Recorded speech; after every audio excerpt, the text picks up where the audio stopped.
Welcome back to another episode of Built for Legacy. I am your host, Suheyl Hernandez, and today I'm back at it with Jenna.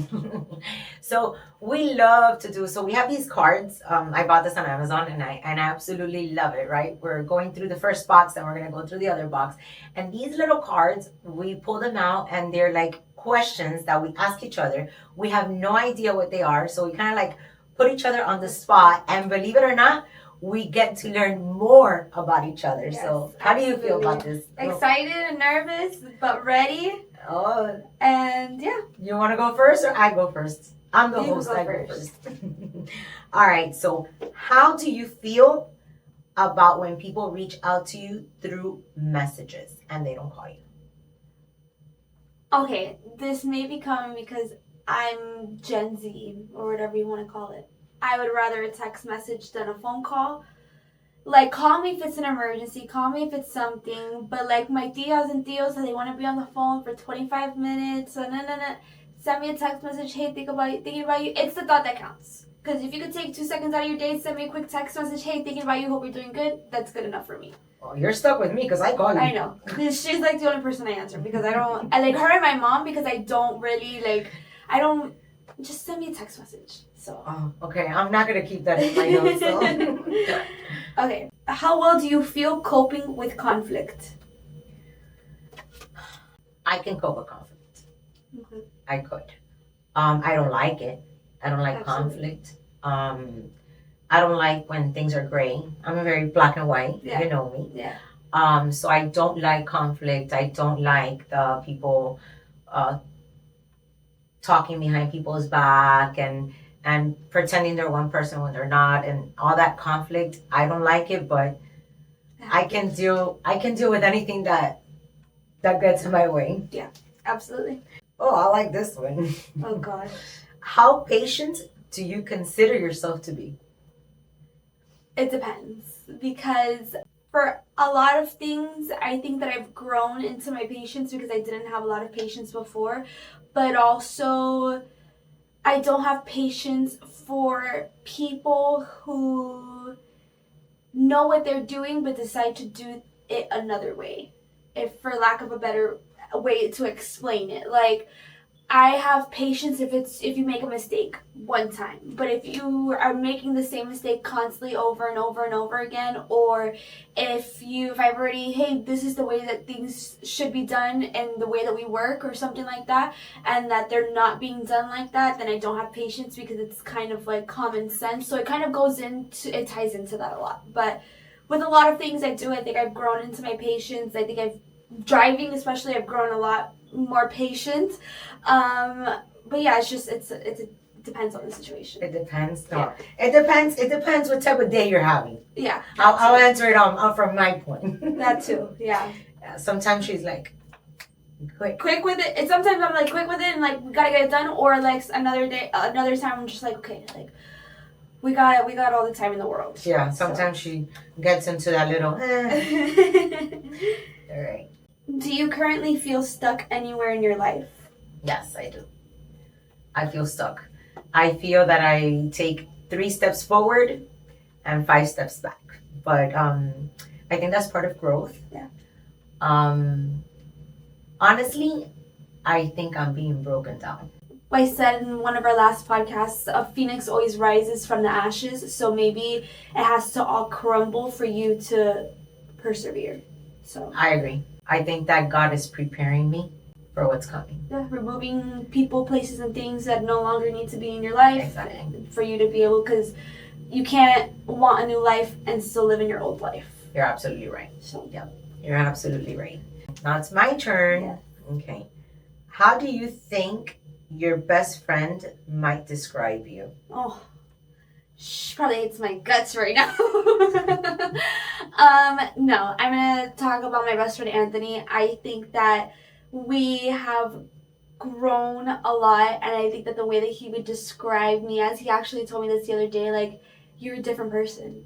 And I took that like in the best way possible. Like, sometimes people say that and like you take like a bad connotation to it, but for me it's like he's seen me since I was 11 years old, and now I'm 20. I'm gonna be 25 in 4 months. So I took it as like, wow, like I've grown a lot. I'm not the same person that I was, and I probably won't be the same person I am now in 2 years. But I think that he would just describe me as a better person. So we all change. Yeah. We do change. We evolve. We adapt. Yeah. And that's part of life and growth. Yeah. And I will tell you, what I've noticed in my own personal life, right? 20 to 30, 30 to 40. So for me, it's been like in 10-year intervals. Yeah. That I've seen like a drastic change. And sometimes, and you know, this is true because I tell you all the time, listen to me, I am older. I'm not smarter, I am older. No matter how, even if we walk at the same time, you can never catch up. Yeah, absolutely. Right? And then I listen to my husband, I listen to Mike a lot, and sometimes, since you guys already know, I'm impulsive, and sometimes I want to take certain decisions and I want to take certain things, and he stops me. And I'm like, okay, wow. So here's where that 10, 11-year difference comes. Let me listen. Yeah, so. Absolutely. And I'm glad that you have somebody older than you that's like, okay, I've kind of been there, done that, worn that t-shirt. Maybe we should go a different way. I'll be honest, it doesn't always work out. Yeah. I mean, but at least he gave you the consejo. It always doesn't work out because sometimes it's like, I know. I'm like, no, because, you know, we'll go. Yeah, of course. Absolutely. All right. What goal is your highest priority right now? I cannot answer that question. Okay. Because I've seen and read too much that don't tell people your plans. Yeah. And I think that I've had so many obstacles because since I'm an open book and I don't care what it is and I just say it, I think that that's put a big stop. And that's why, like I said, I feel like if I take 3 steps forward and 5 steps back, I think it's been because of that, because of saying everything. So my biggest goal, I do believe... move in silence. Yeah. I do believe that I will achieve it in 2026 if God willing, but I'd rather keep it to myself. Okay. I'm sorry about that. That's okay. Good answer. All right. What would be your perfect meal? Her beans, Mm-hmm. my mom's vaca frita, yuca frita, white rice, and an avocado. Yeah. Why don't you say the truth about my beans? Death row meal. Death row meal. Like, just give me un bandeja of her beans, and I'll be okay. Like, done. But don't tell people that I hardly ever cook it anymore. Well, when she does, she puts me a little to the side. Yeah. So. My kids say that I'm a bad mother. My kids, mind you, 20 and 24, because I haven't been cooking lately. Yeah. Well, maybe they should learn a thing or two. You can learn too. I cook at home. I just can never make my beans how you make them. Okay, so I don't. You know how they say, like, when somebody makes a sandwich, it tastes better when somebody else makes the sandwich for you. Like, my mom makes the best sandwiches, and if I try to make the same sandwich, take the same steps, it's not going to taste the same. Let's do something. Okay. Let's take this podcast to my house and let's make black beans so they can have the recipe. Okay. Let's do How that. about that? Let's do that. I'm down for that. You're down for that? Let's do it. All right, let's go. If you could only have one hobby, what would it be? I think I know the answer to this. Biking. Yeah. Yeah. Biking. Actually, so, you know, my mind's been everywhere. I have a lot of pressure, a lot of things. And like I said at one of the other episodes that we did, I hadn't been biking. Mm. And I went biking and actually my day changed. Yeah. Like even my demeanor, my perspective, the way of seeing life. And I don't know, that to me out there is... They do say, like, and again, I'm not a doctor, this is not medical opinion or anything, but they do say that, like, working out or doing physical activity helps, like, with your endorphins, like, in your head, and, like, your, like, it supposedly helps, like, with people with depression, people with anxiety and stuff, because it gets their mind and their blood pumping and stuff. So definitely I can see how that relates to you. Not saying that you're depressed, but also saying that, like, you wake up like, I don't really want to do this, I really don't want to do this, and then as soon as you do it, you're like you get like that runner's high was what they call it, like that endorphin rush. Yeah, but like I work out hard. Like, that's why I do not go to the gym with anyone. I do not like anybody to bother me. I superset. Yeah. And I just go at it. Like, Yeah. people say I look military at the gym. But the gym and the outdoor biking is two totally different things. Yeah, absolutely. But I guess that the outdoor, the fresh air, the sunlight. I guess that's the moment where you get to be like, thank you, Lord. I am here. I get to see. I get to move my body. Yeah. I saw little foxes. I see what are these called? Raccoons. Yes. I see all types of little animals out there, and I'm like, oh, and then I see the ducks that they almost kill me all the time, which I don't like. Yeah. All right, so it's my turn. Yes. Do you feel ashamed about anything right now? No. Good answer. No. I'm not one, like, okay, how do I say this? I'm not one who has a lot of regrets because I did what I did because I felt like that's what I needed to do. And I think that also comes in with my impulsivity. Like, I did what I needed to do to survive in that moment. And, like, if I could probably look back and be like, hey, I probably should have done this differently, or I probably should have said that a little bit nicer, but I had to do what I thought was right in that moment to get to the next moment. So I'm not one who has, like, a lot of regrets or any at all. Like, I regret not doing things, I regret not saying things, but anything, like, that I've done or that I've said or lived through, I don't have regrets for it because I did what I had to do to survive.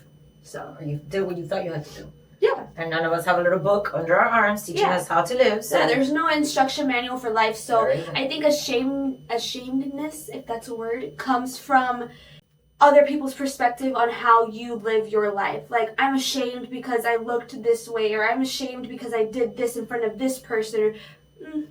Everybody's going to do what they want to do at the end of the day, and you live the life that you want to live, and if it makes you happy and you're safe, people always have something to say. Yeah, they're going to judge you regardless. So you might as well do what makes you happy, might as well do what keeps you safe, and do what your heart desires, because everybody else is living their own life, and everybody, until they put a mirror up to their self and see what they're doing. And no. I saw a quote the other day that was like, why take opinions from people who are below you? And that I say that in every aspect of the way of, like, if you wouldn't take advice from them, if you wouldn't take business advice from them, if you wouldn't take love advice from them, like, why do you care what they think about how you're living your life? So, that's true. Yeah. Okay. What do you worry about regretting or second guessing? I don't worry about what I have control. Because, again, I make the choices that I think I have to make. Yeah. I do what I think has to be done. To the best of my abilities. So I don't worry about it. Good. And it is what it is. It's a great answer. What makes you laugh? Besides seeing Mike in those funny videos. Yeah. What makes me laugh? A lot of things make me laugh. I'm a silly, goofy girl. But no, like, I think I'm very, like, outgoing and, like, bubbly and funny, like, with my people. So, like, the other day in the office, I'm on TikTok, of course, so there's, like, the TikTok where they're like, la boo boo, and I was just walking around the office saying that, like, anytime somebody would talk to me, I would say it, and then she was like, Jenna! And I was like, oh, sorry, and then it just made me laugh, because, I don't know, it's just... You can tell them, what is it? Yeah, so, little things like that, you have to find joy in the little things, so, a lot of things make me laugh. Do you use any apps or tools that help improve your mood or well-being? No, I do not. When I need to improve my mood or my well-being, I get on my knees. I ask God to help me. Well, that's a tool. Yeah. Do you use any apps or tools? I guess that's a tool. Yeah. But apps, though. And then I just, when I feel that I need to blow out steam, I just leave to the gym or to ride back. Yeah. Nice. Yeah. All right, so... How do you motivate yourself when you feel stuck? How do I motivate myself when I feel stuck? That there are people who... I have to remind myself that not everybody gets put in the positions or the places that I've been in. And so I need to do it for myself, but, like, also for them too, because there's people that are less fortunate. There's people that don't have the chance to do it, but if they had the chance to do it, I'm sure that they would take it with all of their might and their being. So I need to do it. Like, it was given to me for a reason, and it was put in my path for a reason. So, like, why would I block my blessing? Why would I not fulfill what God is calling me to do, what my life is calling me to do, what I'm supposed to be doing? Like, why would I slack? Why would I leave it for tomorrow? What do you always say? Don't leave for tomorrow what you could do today. Yeah. Exactly. I actually say it in Spanish all the time. In Spanish, it sounds better. No dejes para mañana lo que puedes hacer hoy. Yeah, exactly. So yeah, just gotta push yourself and do it. You gotta do what you gotta do. Because if you don't take the chance, somebody else is gonna take it. So yep, you got that right. What feels toxic in your life right now? Oh, Jenna. Crickets. Fake people. I will leave it at that. Yeah. Period. All right. Period. That's it. That's it. You see why I love to do this? Because we have so much fun. I love it. And then it's like things that make you think. Yeah. All right. Exactly. So, what's a life lesson your parents taught you? That nobody is your friend. My mom used to be able to call out a fake friend miles away. And I would tell her, yeah, whatever, like, that's my friend, like, I don't know what you're talking about. I remember this one time that my mom knew that the friend that I had, it was in middle school, that she wasn't a good friend to me. And she's like, oh, like, I don't want that girl at my house, whatever. Okay, one day after school, I was like, Mom, can my friend come over, please? She's like, yeah, whatever. Come to find out, the girl was talking about me behind my back. Again, we're in middle school, we're girls, and my mom was like, I told you so. Like, I knew that, mind you, my mom had told me that like 3 or 4 months before that. So my mom always told me, like, not everybody is your friend. Not everybody has the goodness out for you. Like, people want to see you fail. People want to see you down. People want to see you hurt. And you need to be cautious and aware and have discernment of who your friends are and who your acquaintances are. So. Like, it's full of acquaintances, yes. Not friends. Yeah. No, and you may think that you're a friend to somebody, but then they can think that you're an acquaintance to them. Mm-hmm. So you always kind of have to, like, read the room a little bit, yep. Which I've learned to do now that I'm getting older, because before I'm like, oh my God, everybody's my friend, and I would be, but you can't be blind to it because everybody's laughing at you in your face, and you just gotta, I see you. How good of a listener do you consider yourself to be? A bad one. Really? Yeah, sometimes I'm bad. Depends. I wouldn't say that. Well, it all depends who it's coming from, I guess. Yeah. And it all depends what it is, too, because I could tell her something 5 times, and... So you see, I'm not that much of a But good listener. if it's something that's, like, important, she's like, what? And, like, doesn't miss a detail. Or, like, yeah. Oh, so, but why don't you tell people that I hear everything? Oh, my God, she has the ears of a freaking hawk. Like, we could be talking, me and Angie, the office manager, could be talking, like, by my desk, and, like, we're, like, talking, like...